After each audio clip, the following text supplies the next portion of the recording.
Attorney Lontok, Yes, ma'am. maupay nga pag-abot din Mapaya hindi kulog, ma'am. aton Senado. Opo, ma'am. Okay, I'd like to affirm lang yung sinabi mo kanina na nung nangyari nga itong hating gabi na interview ni Vice President sa Zoom, agad-agad in-orderan kayo, in-instruction na ng NBI na mag-imbestiga. Tama po yun? Hindi po, Your Honor. Sabado po yon, lunchtime, mayroon kaming meeting ako with the then Director Santiago. I think between 12 noon and 1 p.m. And then mayroong instruction na nanggaling kay Delta Santiago na, Jeremy, may kumakalat sa social media, may mga utterances na ginawa ang Vice Presidente. Imbestigahan natin. Since may cyber aspect ito, imbestigahan nyo na. Doon po nagsimula yun. Tama. So anong araw yun? Kasi andito sa inyong affidavit of investigation at yung sinabi ninyo na on even date, ang tinutukoy mo ba yung November 23 din? November 23, ma'am. Kasi natapos ho ang Oo, gabing-gabi kasi yun di ba? madaling araw po ng alauna, ma'am. That's right. So, nag-meeting kayo kaagad-agad? Ganun ba? Hindi, ma'am. Hindi po kasi namin alam yun. Kailan kayo inutusan na mag-imbestiga? During lunchtime, nung may meeting kami ni then Director Santiago, pero iba ho ang iniimbestigahan namin krimen. Kailan kayo sinabihan ng DOJ na mag-imbestiga? Anong araw? That po? same day, ma'am. Kaya nga, November 23. November 23. Oo, pareho lang. Yun ang sinabi ninyo kanina nung tinatanong kayo ng counsel ng prosecution, yan din ang nakasaad. On even date ang nakasabi sa inyong affidavit. Opo. Yes, ma'am. Okay. So, nag-umpisa na kayo. Kwento nga ninyo, four-phase yung investigasyon, nag-umpisa sa identification, nagbigay kayo ng hash value, nag-preserve kayo ng data, pagkatapos nag-research kayo. Subsequently, sinabi mo na meron kayong open source intelligence search at natuklasan ninyo na meron palang October 18 video na press con na naman ni OVP na nasa Facebook at may mga sinasabi na naman na puputulin yung ulo. Tama ba yon? Yung October 18 ang nakita ninyo? That's the continuation in the analysis phase, Your Honor. Oo. Yes, Your Honor. Kasi nag-research na kayo, no? Bilang fourth phase nga ng inyong investigasyon. Tama po ba? Hindi po, Your Honor. Yun yung third phase ho, yung analysis and attribution. Sa analysis pa at attribution. So third phase. Pero bandang huli na.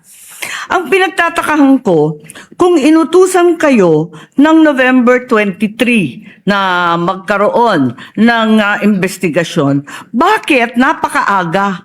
November 6, 2024, a subpoena was issued to ABS-CBN requiring them to submit an authenticated copy of the video pertaining to the 18 October press con. Nandito to sa affidavit ninyo, nasa page 8, number 14. Kung inutusan kayo noong November 23, ang ibig ba sabihin, November 6 pa lang, minamanmanan na si Vice President? Iniimbestigahan na siya bago pa yung Zoom conference sa Kongreso? No, Your Honor. I believe that's a typo yung date. Kasi that's a typo, Your Honor, yung date. Kasi makikita doon yung date noong appearance ng taga-ABS-CBN, which is consistent ho siya doon sa ibang initial Kailan ng ba yung subpoena. appearance? Kasi hindi ko nasusundan yung timeline ninyo eh. Parang yung November 23 yung utos, pero November 6 pa lamang may subpoena na. Ba't nagkaganon? Typo ho yan, Your Honor. Hindi ho yan November 6. Typo na naman katulad ng Department of Justice. No, Your Honor. If I may refer to my notes, Your Honor. Oo, pakita mo na lang sa akin kasi nahanap ko hindi ko masundan eh. You may do so, This is Counsel. page 6, number 14 po. November 6, 2024, subpoena to ABS-CBN.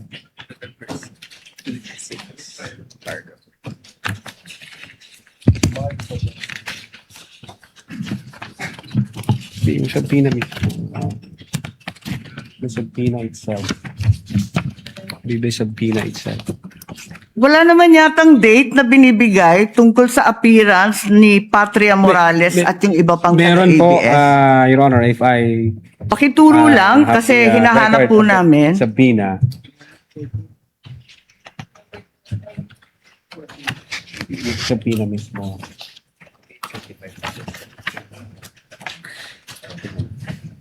For information, the time of Senator Judge Marcos is over. Kindly. Yes, but he's still responding Of course, to the we same will wait for question the if you will response allow. first. Siya po yung matagal, hindi tayo. We're only counting your the questions that you ask, not the answer. Neither are we counting the waiting time for the witness to answer. I-check ko lang po, Your Honor, para na Kasi yung mga sumunod na meeting, doon sa page 13, sa number 30, at sa mga sumunod, yung mga tinutukoy doon, yung mga media na nandun sa Zoom conference. Hindi naman siya yung ABS na humawak ng camera noong October 18. Iba naman yung mga tinutukoy doon eh. Attorney Lutok, Opo. the question of the Honorable Marcos is on page 6, paragraph 14. You said you sent a subpoena on November 6, 2024. Unfortunately, because the annexes are not part of the document marked, it's not here. So the question is quite clear. If it's a mistake, then what is the correct date of the subpoena? If I can see the real subpoena, Your Honor. Kindly talk to the mic, please. Yeah. If I can see the real subpoena, Your Honor, because the subpoena was signed by our Assistant Director for Investigation Service. As I said, unfortunately, it was not attached to your affidavit, and I doubt if it's one of those marked or pre-marked Wala. by the counsel for prosecutors. As he said and admitted earlier, he did not or they did not mark all of the annexes in your affidavit. Yes, Your Honor. If I may, check ko lang po, Your Honor, para sigurado ho. Wala sa'yo ngayon.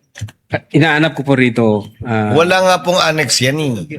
Wala sa annex at wala rin sa affidavit. Kasi yung mga media na tinutukoy sa ibang pahina, yung mga nag-interview nung Zoom conference. Dito ho yung certified true copy daw, Your Honor. If I may, Your Honor, please, can I assist on this regard, if the court will allow? Only if you can produce a copy of the November 6 subpoena, counsel. Exactly, Your Honor. The documents are present. They are in the possession at present of the witness, Your Honor, please. They may not have been physically attached to the affidavit investigation, but they do exist in the records of the case as separate pre-marked documents, Your Honor, please. So Okay. it's here? Presiding officer, then is counsel saying that therefore the affidavit is defective or wrongful, and With that all re- November 6 is not the right date? What then is the right date to With the all subpoena respect, to Your Honor, ABS? please, with all due respect, we object to the use of the term defective. Counsel, we shall await. Let the Yes. document speak for itself. Yes, Your Honor, please. If it's there. The witness is Yes, now it in the was the witness process. who said that it was a mistake, not me. No, it doesn't make the entire affidavit of investigation defective. No, I merely said the date was wrong. All right. Because that's what he said. Yes, Your Honor.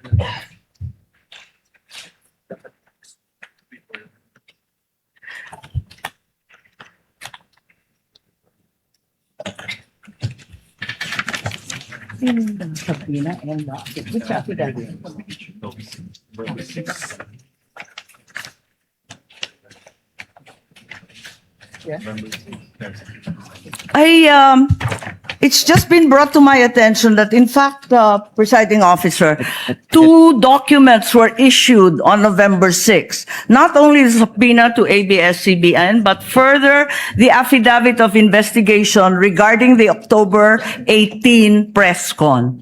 Can we please be clarified as to these two documents which don't seem to appear in the affidavit nor in the annexes provided? Let's first wait for the witness to answer the first question, Senator Judge Marcos. Okay. Yes, Attorney Lotok. If I may, Your Honor. Ito ho, ang subpoena, Duces Tecom, yung date ho ng appearance niya is December 11. Appearance po. Ang tinatanong Appearance. yung date ng subpoena. Date Attorney ng Lotok. subpoena, Your Honor, is 6th day of November 2024, which I believe this is a typo kasi magkakasunod ho ito doon sa mga inisyuan namin na media personalities. Attorney Lotok, typo na yung affidavit mo? Typo pa yung subpoena? Hindi po. What are you Typo looking yun. at? The subpoena or the affidavit?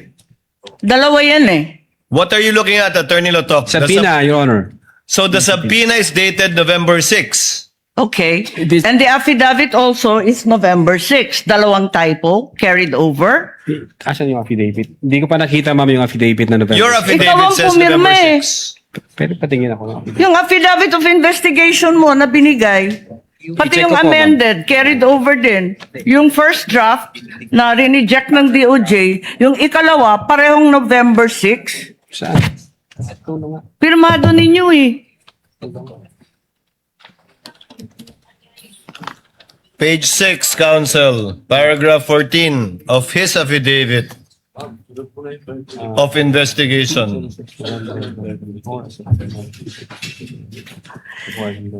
Yes, Your Honor. It's November 6, 2024 ang nakasulat dyan.